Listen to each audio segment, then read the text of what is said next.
In my last speech, I spoke about some concepts, religious concepts, Shivji's concept of ahimsa. And I also said how all religions in our country propose the idea of non-violence and can be encapsulated in the phrase, Daro mat, darao mat. Speaker, as I said in my speech, there is an atmosphere of fear. Dar ka mahol hai Hindustan mein. And that fear has pervaded every aspect of our country. My friends are smiling, but they are also scared.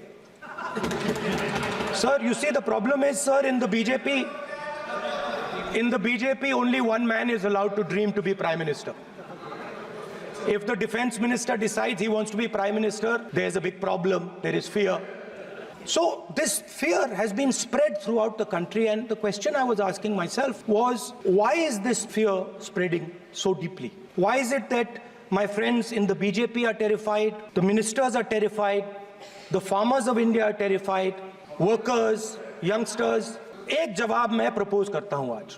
हजारों साल पहले हरियाणा में कुरुक्षेत्र में एक युवा को, अभिमन्यु को 6 लोगों ने चक्रव्यूह में मारा था। चक्रव्यूह का एक दूसरा नाम होता है पद्मव्यूह, मतलब लोटस फॉर्मेशन। तो जो चक्रव्यूह होता है स्पीकर सर, वो लोटस के शेप में होता है, कमल के फूल के शेप में होता है। 21वीं सदी में सर एक नया चक्रव्यूह तैयार हुआ है स्पीकर सर, वो भी लोटस की शेप में है सर, और उसका चिन्ह प्रधानमंत्री जी अपनी छाती पर लगा के चलते हैं। चक्रव्यूह में हजारों लोग होते हैं सर, मगर उसके बिल्कुल सेंटर में 6 लोग कंट्रोल करते हैं। तो जैसे उस टाइम 6 लोग कंट्रोल करते थे, वैसे आज भी 6 लोग कंट्रोल कर रहे हैं। चक्रव्यूह को नरेंद्र मोदी जी, अमित शाह जी, मोहन भगवत जी, अजीत दोवल जी, अंबानी और अदानी जी कंट्रोल कर रहे हैं। The Chakravyuh that has captured India has 3 forces behind it.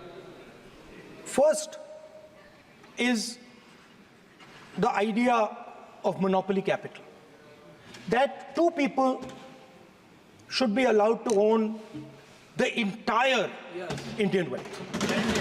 So one element of the Chakravyuh is coming from the concentration of financial power. The second element is the institutions, the agencies, CBI, ED, Income Tax Department of this nation.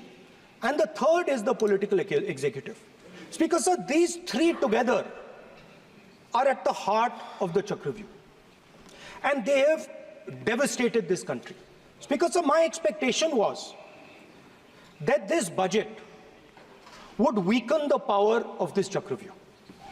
That this budget would help the farmers of this country, would help the youth of this country, would help the laborers, the small businesses of this country. But what I have seen is that this budget, the sole aim of this budget, iski jo niyat hai, it is to strengthen the framework of big business, monopoly business, the framework of a political monopoly that destroys the democratic structure, and finally the framework of what one can call the deep state or the agencies.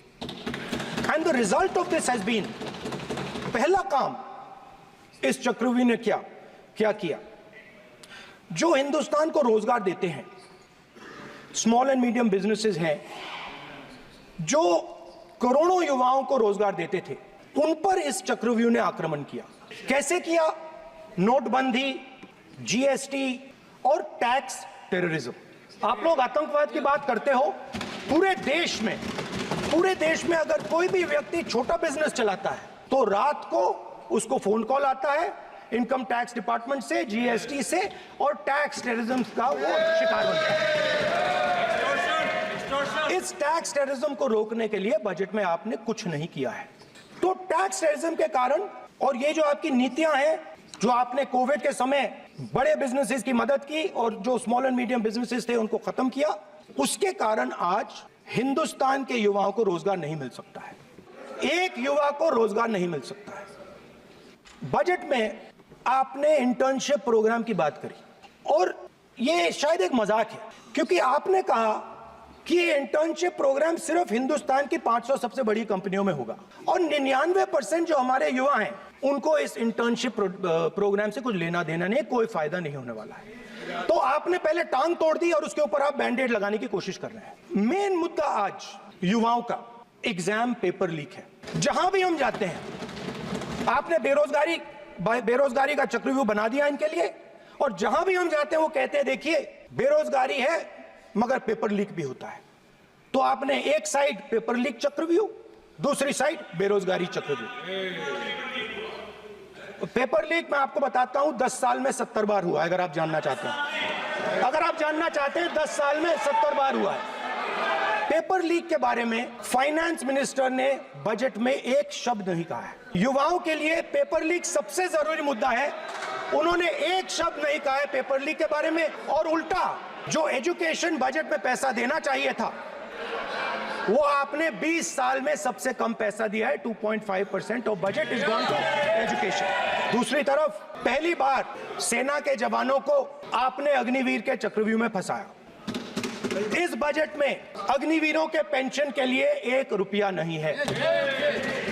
आप अपने आप को देशभक्त कहते हो, मगर जब अग्निवीरों की मदद करने की बात आती है, जवानों को पैसा देने की बात आती है, तो बजट में आपको 1 रुपया नहीं दिखाई देता। उनकी पेंशन के लिए 1 रुपया आपने नहीं दिया। उनको आपने अग्निवीर के चक्रव्यूह में फंसाया। उसके बाद सर जो अन्नदाता हैं वो चक्रव्यूह से निकलने के लिए, आपके चक्रव्यूह से निकलने के लिए जो आपने बनाया 3 काले कानून, जमीन अधिग्रहण बिल को आपने कमजोर किया, उनको आप सही दाम नहीं देते हो। इस चक्रव्यूह से निकलने के लिए उन्होंने आपसे सिर्फ एक चीज मांगी है, 2 चीजें नहीं मांगी है, सिर्फ एक चीज मांगी है। उन्होंने कहा है कि हमें लीगल गारंटीड एमएसपी दे दें। आपने उनको बॉर्डर पे बंद कर दिया, रोक दिया, आज तक रोड बंद है। आप उनसे बात करने को तैयार नहीं है। वो यहां आए, मुझसे मिलने आए, आप उनको अंदर नहीं आने दे रहे थे। तो मैं आपको फैक्ट बताता हूं, फिर आप मुझे करेक्ट कर दीजिए। स्पीकर सर हुआ क्या, वहां पे सर मुझसे मिलने एक फार्मर का डेलीगेशन आया। मुझे बताया गया कि फार्मर के डेलीगेशन को अंदर नहीं आने देंगे। फैक्ट यह है कि जब मैं मीडिया के साथ वहां गया तब दरवाजे पार्लियामेंट के, संसद के उनके लिए खुले, उससे पहले वो बंद थे। ठीक है, और ये आप उनसे भी पूछ लीजिए सर। प्लीज। हमारा एक्सपेक्टेशन था कि जो अन्नदाता है, जो सरकार से सिर्फ एक चीज मांग रहा है, लीगल गारंटीड एमएसपी, ये इतना बड़ा काम नहीं है। हमें लगता था कि अगर सरकार बजट में इसका प्रोविजन कर देती तो जो हमारे किसान हैं जो चक्रव्यूह में, आपके चक्रव्यूह में फंसे हैं, वो निकल पाते। ये हमारी थिंकिंग थी, मगर आपने नहीं किया। तो मैं यहां इंडिया गठबंधन के तरफ से गारंटी देता हूं कि हम ये काम करके दिखा देंगे। मैं हिंदुस्तान के सब किसानों से कहना चाहता हूं, गारंटीड लीगल एमएसपी हम इस सदन में पास करके आपको देंगे। सर मिडिल क्लास जो है वो शायद इस बजट से पहले प्रधानमंत्री को सपोर्ट करता था। जब प्रधानमंत्री ने कोविड के समय उनसे थाली बजवाई थी तो उन्होंने दबाकर थाली बजाई, धड़ धड़ धड़ धड़ धड़ थाली बजा बजाई। हमें अजीब लगा, मगर प्रधानमंत्री ने मिडिल क्लास को ऑर्डर दिया तो मिडिल क्लास ने थाली बजाई। उसके बाद प्रधानमंत्री ने उसी मिडिल क्लास से कहा मोबाइल फोन की लाइट जलाओ, और मोबाइल फोन की लाइट जली। अब इस बजट में आपने उसी मिडिल क्लास के एक छुरा पीठ में मारा, दूसरा छुरा छाती में, एक इधर मारा और एक इधर मारा। इंडेक्सेशन जो आपने कैंसिल की वो पीठ में छुरा था, और जो कैपिटल गेन्स टैक्स आपने बढ़ाया वो छाती में छुरा। आपने long term capital gains tax को 10% से 12.5% किया, यहां छुरी मारी, और शॉर्ट टर्म को 15 से 20% छुरी मारी।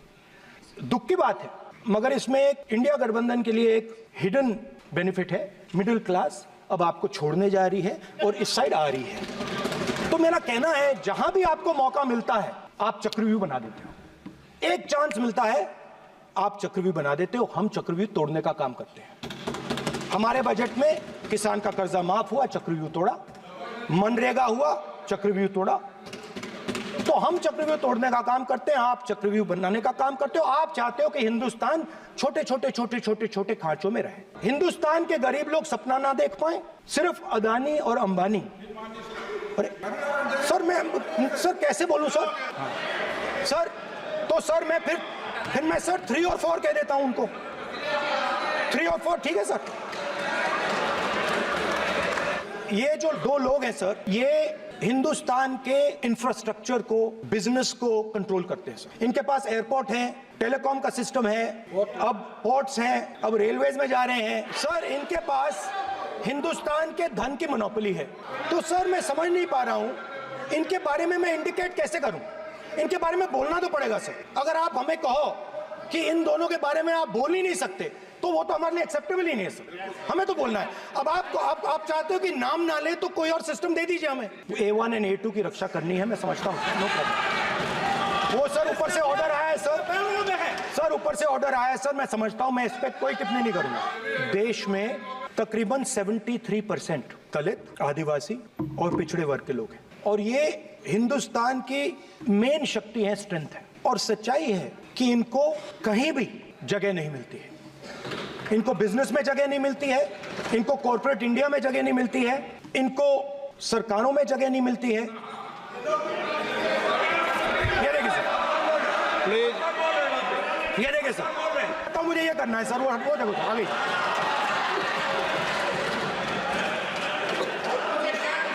क्या डर रहे हैं सर फोटो से? शिव जी के फोटो से डरते हैं सर, इस फोटो से डरते हैं। अभी पोस्टर नहीं आने दूंगा, गलत तरीका है, नहीं आने देंगे, पोस्टर नहीं लेना देंगे सदन में। सर ये जो बजट का जो हलवा है सर, ये बट रहा है। और इस फोटो में सर मुझे एक ओबीसी अफसर नहीं दिख रहा, एक आदिवासी अफसर नहीं दिख रहा, एक दलित अफसर नहीं दिख रहा है मुझे। ये हो क्या रहा है सर? सर देश का हलवा बट रहा है सर, और इसमें 73% का एक है ही नहीं सर। ये आप लोग हलवा खा रहे हो और बाकी देश को हलवा मिल ही नहीं रहा है। 20 अफसरों ने हिंदुस्तान का बजट तैयार किया है, मतलब हिंदुस्तान का जो हलवा है 20 लोगों ने बांटने का काम किया है। अब स्पीकर सर, उन 20 लोगों में से 90% लोगों में से 90% लोगों में से सिर्फ 2 हैं, एक माइनॉरिटी और एक ओबीसी। और इस फोटो में एक भी नहीं है, मतलब फोटो में आपने पीछे कर दिया। फोटो में तो आने नहीं दिया आपने, कोई नहीं आ सकता। और मैं चाहता था कि बजट में जाति जनगणना की बात उठे, जो पूरा देश चाहता है। 90% हिंदुस्तान जाति, 95% जाति जनगणना चाहता है। कौन चाहते हैं? दलित चाहते हैं, आदिवासी चाहते हैं, पिछड़ा वर्ग चाहता है, गरीब जनरल कास्ट के लोग चाहते हैं, माइनॉरिटी चाहते हैं, सब चाहते हैं, क्योंकि सब लोगों को यह पता लगाना है कि हमारी भागीदारी कितनी है, हमारी हिस्सेदारी कितनी है। मगर सर मैं देख रहा हूं सर, सरकार हलवा बांटती जाती है, और बांटता कौन है? वही 2-3% लोग, और बंटता किसको है? वही 2-3% लोग। और बाकी हिंदुस्तान, 90% हिंदुस्तान देख। फाइनेंस मिनिस्टर मुस्कुरा रही हैं, कमाल की बात है। ये हंसने की चीज नहीं है मैडम, ये हंसने की बात नहीं है, ये जाति जनगणना है, ये जाति जनगणना है। इससे देश बदल जाएगा। जो पद्मव्यूह वाले हैं उसको, चक्रव्यूह को पद्मव्यूह भी कहा जाता है सर। जो पद्मव्यूह वाले हैं इनको गलतफहमी है, ये सोचते हैं कि देश के युवा, देश के पिछड़े लोग अभिमन्यु हैं। देश के पिछड़े लोग अभिमन्यु नहीं है, अर्जुन है। और वो जो आपका चक्रव्यूह है उसको फोड़ के फेंक देंगे, फेंकने वाले हैं। पहला कदम इंडिया गठबंधन ने ले लिया, आपके प्रधानमंत्री की कॉन्फिडेंस को हमने उड़ा दिया। मतलब आपके प्रधानमंत्री भाषण में आ ही नहीं पा रहे, और मैं आपको एडवांस में बता देता हूं, मेरे भाषण में कभी नहीं आएंगे। तो जो पद्मव्यूह वाले लोग हैं सर, जो कमल फॉर्मेशन वाले लोग हैं, उनको हिंदुस्तान का नेचर नहीं समझ आया। हिंसा, नफरत हिंदुस्तान का नेचर नहीं है, चक्रव्यूह हिंदुस्तान का नेचर नहीं है। हिंदुस्तान का नेचर अलग है। हिंदुस्तान के नेचर के बारे में अब मैं आपको बनाना चाहता हूं। हर धर्म में चक्रव्यूह के खिलाफ फॉर्मेशन होता है, हर धर्म में। माननीय सदस्य, आप जानते हो हिंदू धर्म में चक्रव्यूह का ऑपोजिट क्या होता है, जानते हो आप चेयर को एड्रेस। मैं बताता हूं सर। शिव की बारात होती है सर, शिव की बारात में कोई भी आ सकता है, किसी भी धर्म का कोई भी व्यक्ति आ सकता है, बारात में आ सकता है, नाच सकता है, गा सकता है, अपना सपना देख सकता है। गुरु नानक जी, सिखों की बात करी जाए तो सेवा करने से किसी को नहीं रोका जा सकता है, लंगर से किसी को बाहर नहीं फेंका जा सकता है।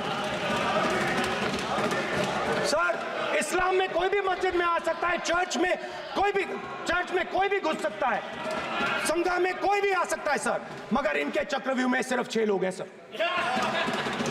तो ये लड़ाई शिव की बारात और चक्रव्यूह के बीच में है। हम चक्रव्यूह तोड़ने का काम करते हैं, मनरेगा, हरी क्रांति, आजादी, कॉन्स्टिट्यूशन, ये चक्रव्यूह को तोड़ने के काम है। इससे देश में खुशी आती है, डर मिटता है, कॉन्फिडेंस आती है। आप पद्मव्यूह चक्रव्यूह बनाने का काम करते हो। चक्रव्यूह शिव की बारात को हरा ही नहीं सकता है। आप अपने इतिहास को देखिए, आप अपने आप को हिंदू कहते हो, आप हिंदू कहते हो, आप हिंदू धर्म को समझते नहीं हो, आप चक्रव्यूह बनाने वाले लोग हो। तो अंत में मैं ये कहना चाहता हूं, कुछ महीने पहले सर, मैं जो आपने चक्रव्यूह, स्पीकर सर, जो चक्रव्यूह बनाए गए हैं, नहीं, कोई अपमान नहीं किया, मैंने कोई अपमान नहीं किया, मैं कर नहीं सकता कभी, जिंदगी भर मरने तक मैं अपमान नहीं कर सकता। क्या बात कर रहे हो आप, क्या बात कर रहे हो सर? तो आपने ये छोटे छोटे चक्रव्यूह बना रखे हैं, मैं इनको समझने की कोशिश करता हूं अपने छोटे से तरीके से। कुछ महीने पहले मैं 6-7 घंटे बढ़इयों के साथ काम किया। वहां विश्वकर्मा जी थे, उनसे मैंने एक सवाल पूछा। मैंने उनसे कहा कि आपको किस चीज से दुख होता है, किस चीज से आपको दर्द होता है? उन्होंने मुझे कहा राहुल, तो उन्होंने कहा राहुल, मैं ये टेबल बना रहा हूं, मगर राहुल जी कहा, राहुल जी अब कहा वो मुझे अच्छा नहीं लगा, वो मुझे अच्छा नहीं लगा, मगर कहा सच्चाई है। तो उसने कहा राहुल जी, मुझे दुख इस बात का होता है कि मैं ये टेबल बनाता हूं, मगर जिस शोरूम में ये टेबल रखी जाती है उस शोरूम में मैं अंदर जा ही नहीं सकता। कुछ ही दिन पहले सुल्तानपुर के रास्ते पे मैं एक भाई के साथ, मोची भाई के साथ बैठा, उससे मैंने ये सवाल पूछा, आपको दुख किस बात का होता है? कहता है राहुल जी, मेरा सम्मान सिर्फ मेरे पिता ने किया था और किसी ने नहीं किया। तो मेरा कहना है सर, ये जो आपने चक्रव्यूह बनाया है, इस चक्रव्यूह से करोड़ों लोगों को नुकसान हो रहा है, दर्द पहुंच रहा है, और हम इस चक्रव्यूह को तोड़ने जा रहे हैं। और तोड़ने का सबसे बड़ा तरीका, जिससे आप लोग डरते हो, कांपते हो, वो है जाति जनगणना। और जैसे मैंने कहा था कि इंडिया गठबंधन गारंटीड लीगल एमएसपी इस सदन में पास करेगी, वैसे ही मैं कह रहा हूं, आपको अच्छा लगे ना लगे, जाति जनगणना इस हाउस में, इस सदन में पास करके हम आपको दिखाएंगे।